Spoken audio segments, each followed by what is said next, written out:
From the classroom and into the studio, this is ESL Today, and broadcasting from his studios in Arnold, Maryland. Here's the host of your show, Kirk Palchowski. Hello again, everyone, and welcome to the holiday edition of ESL Today, where on our program we will get into some conversation, specifically a dialogue that demonstrates how to make an offer and how to reject an offer. That and more right here on this edition of ESL Today.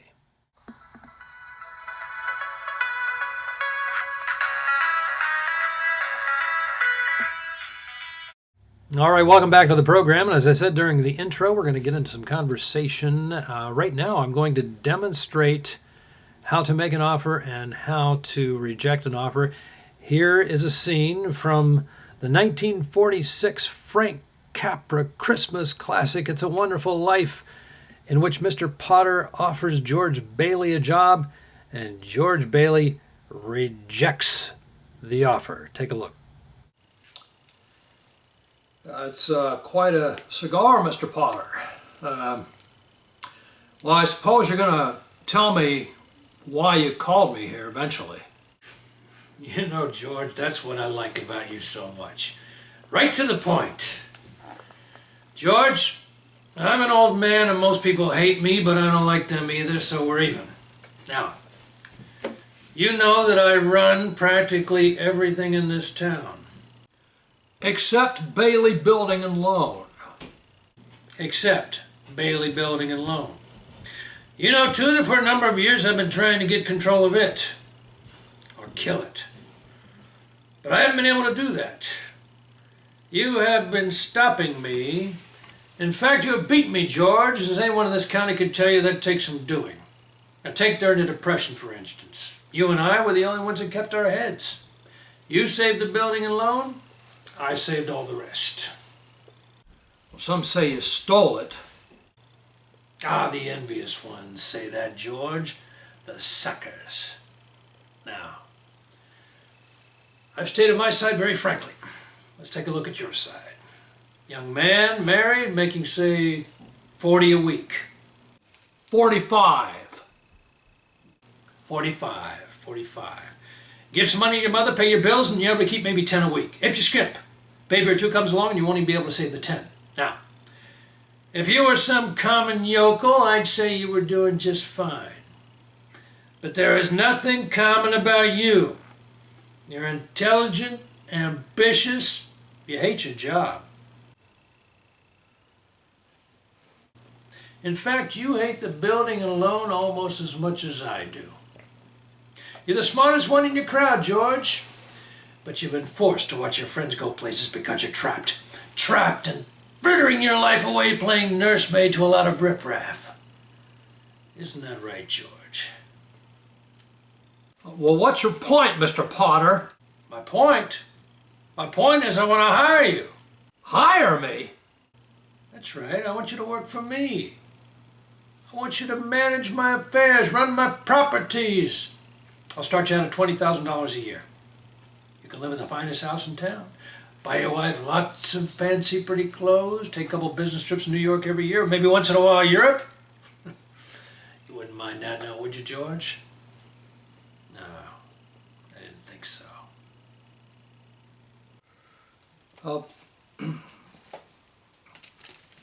I wonder if it would be if it would be possible for you to give me 24 hours to think about it. Oh, sure. You go on home and talk to your wife about it. Think it over. Sleep on it. Meanwhile, I'll have the papers drawn up. We'll meet back here in the morning and sign the contract. All right, George? Thank you, Mr. Potter.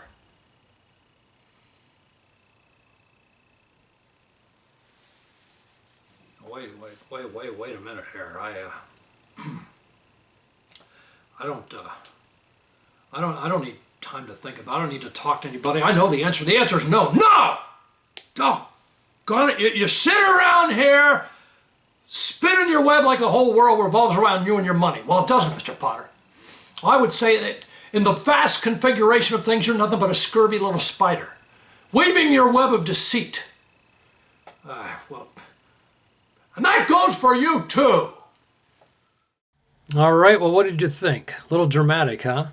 Well, if somebody offers you a job and you can't take the job, that's probably not the best way to reject it. You don't want to burn any bridges, even though Mr. Potter wasn't the most likable character. If somebody offers you a job and you can't accept it, the best way to respond to that offer would probably be something like, well, that's a very generous offer, and I thank you very kindly. Unfortunately and regrettably, I'm not going to be able to accept the offer this time. But thank you very much. I do appreciate it. Or something along those lines. We'll give you some more examples of how to reject an offer and also how to accept an offer. Coming up in just a moment, right here on ESL Today.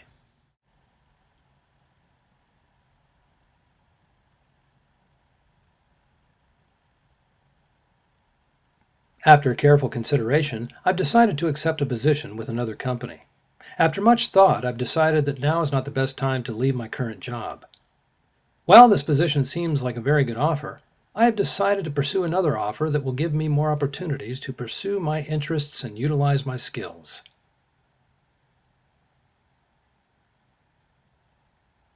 I am pleased to accept your offer. I accept. When can I start? Thank you. I am very pleased to accept your gracious offer. All right, well, I hope those examples of how to accept or reject a job offer helped you out a bit. If you are out there in the market and you're looking for a new job, or perhaps you're looking for your first job, I sincerely hope that you have an opportunity in the very near future to accept a great job offer by saying, I am pleased to accept your offer. However, if you're not at the interview stage yet and you're still preparing for your first interview, be on the lookout for future ESL Today episodes where I will give you the 10 most asked interview questions as well as examples of how to answer those questions. But for right now, I want to thank you for joining me, and I look forward to seeing all of you right here next time on ESL Today.